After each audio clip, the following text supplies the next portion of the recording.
Hello, it's Donna. So this is the Rose of Sharon that I showed the bloom of earlier, and I found the two babies that I had in a short. Um, anyway, I just wanted to kind of do a video on finding them. This tree, while it's small, it is actually a seedling from some that had been here years and years ago and had survived ice storms and lots of things, but it comes back and I like it, and eventually I'll probably end up moving it. But this year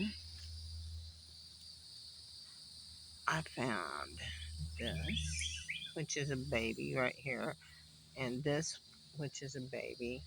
Um, there may be another one, this, I'm not sure, but behind this one I actually found some poison ivy, and I'm allergic to it. And I start looking up here, and there's a whole bunch of it, and it's mixed in with some uh, uh, creeping uh, Virginia creeper. So it's kind of hard to tell when it's mixed in with air, but there definitely is some poison ivy in here. But when I was looking at the photo yesterday, or looking at the tree, making the video, I was thinking about like definitely weeding out around here, giving it a good fertilizing and getting some mulch on it, make it easier to water and maintain. I'm being able to get outside the actual fence and do a little bit now. As more and more is getting control in there, I can come out here and concentrate on some of this stuff.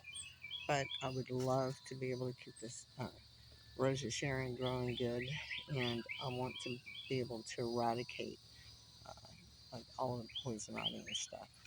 I'm gonna have to get my husband to do it, and unfortunately, these little seedlings uh, may not make it because his plate is full with things that he's going to do, and I am not going to interrupt him to ask him just to come move that so I can try to save a couple of seedlings. There'll be more.